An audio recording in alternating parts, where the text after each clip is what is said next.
Welcome to ASHA's IS Institute and our website www.asha.com. We have picked up a question for discussion today. This question is from the subject India since independence. It is about the role of Lord Mountbatten in the integration of princely states into India. It is uploaded here on our blog. Let's take a look at it. Yeah. So we click this link and we come to this page.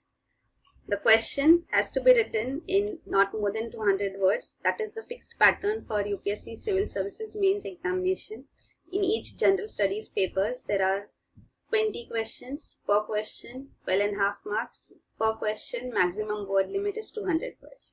Of course, it is always written on top. Content of the answer is more important than its length. Also, there is no choice, so you have to prepare all topics, all subjects and all questions so that any question which comes up, you should be able to write answer to it. This is one probable question from General Studies 1, History section, India since independence. The question is, discuss the contribution of Lord Mountbatten in the integration of princely states into India. Now, at the time of independence, apart from partition and formation of Pakistan, the other prominent problem which cropped up was integration of princely states. Because when Britishers left India, they said we are giving independence to India, to Pakistan and all the princely states. There were around 565 princely states within the Indian Union. So all of them were given independence. So the princely states harbored ambitions to declare independence. So this was a major problem which had to be tackled.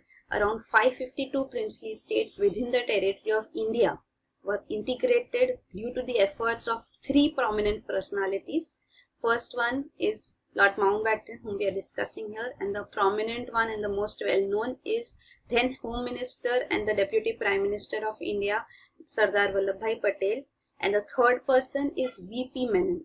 He was a civil servant. He was the secretary to Lord Mountbatten, the last Viceroy of India and the first Governor General of India post-independence, and also the next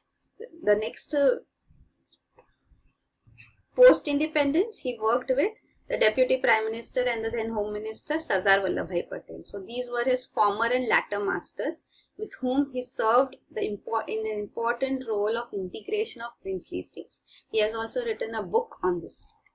So taking a look at the answer to, the problem lied in the main issue that when the Britishers left, they said we are freeing everyone. So of course the princely states wanted to stay independent. Many tried their hands at that too, but eventually all were integrated. The role that Lord Mountbatten played is discussed here.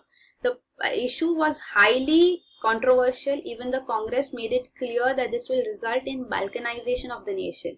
Means Britishers are leaving India not as one but as into so many parts. So that meant that there would be India, Pakistan and so many princely states all trying to gain independence. And remember, not all princely states were small. Some were of course very small and some were large enough.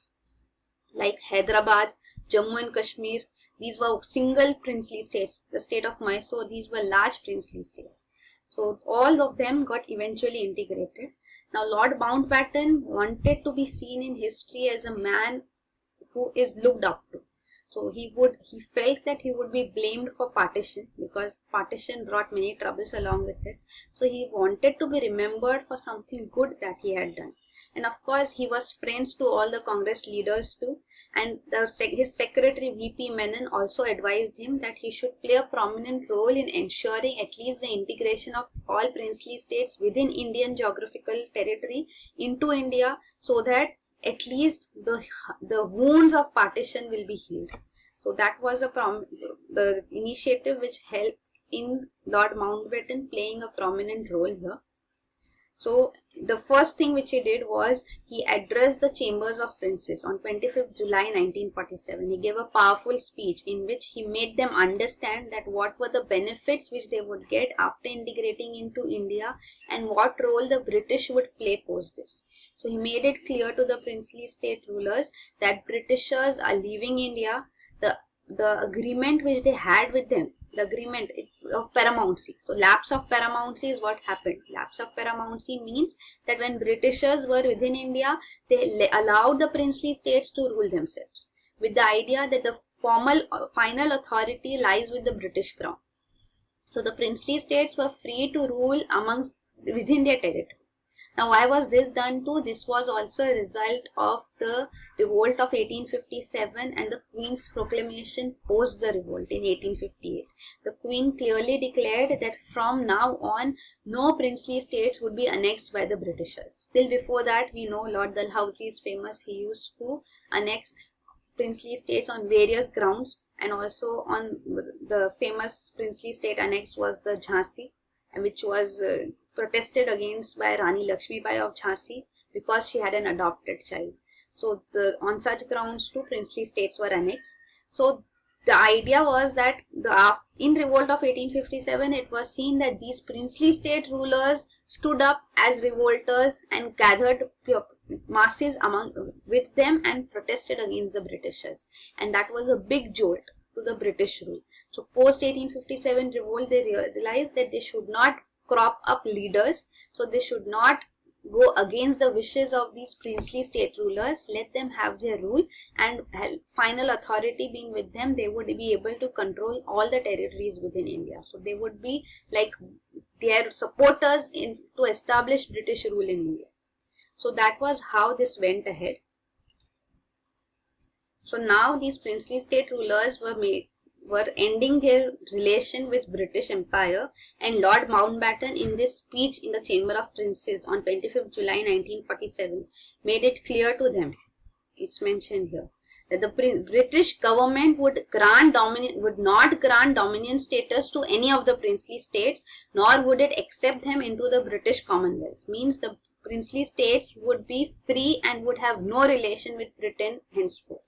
So he made it clear to them that it would be better that they have links with either India or Pakistan, within whose territory they lie, rather than claiming independence. He also made them aware that the people are restless. They would not allow their rule to flourish. Rather, under the agreement with the Congress, they were getting many benefits. They would be ensured that their rule prevails, with people's conditions also taken into consideration. So they felt, Lord Mountbatten made them clear that it is better to sustain their rule under the Congress rather than trying to be independent and facing revolts by their own people. So he made this also clear to them. He also made them clear that it is the same relation which they had with Britain. Defense, external affairs and communications were three subjects which had been with the crown. The Congress also made it clear to these princely state rulers that we would have the same relation with you as you had with the Britishers. So even in these three matters, the Congress, the Indian national government, would have its role, and in all other matters you are independent. So making this clear to them too was emphasized by Lord Mountbatten. And another thing was that Lord Mountbatten was from the British royal family. So the princes had very good relations with them. They looked up to him. They had, awe of him, and also Lord Mountbatten was made the first Governor General of India post-independence. So he continued even after 15th August 1947 as the Governor General of India, late into 1948. So this gave some assurance to the princes that the promises made by Congress to them right now would be adhered to, because Lord Mountbatten would be there to look into this matter. So this also gave them some assurance. So considering all this, also Lord Mountbatten made them aware that the communist insurgency is a problem, communal riots is a problem. These problems they cannot tackle on their own. So it was better that they hand this over to the national government, otherwise they would face such threats which they would not be able to tackle on their own. So he also had personal dialogues, communication with all reluctant princes too, and he made sure that all came to the table and signed the instrument of accession, acceding into India. So this was a prominent role played by Lord Mountbatten. Hope this helps you. We wish that you write answers to this. You can leave a comment here, and you can even put in your answer here, which we can read up and give our comment on.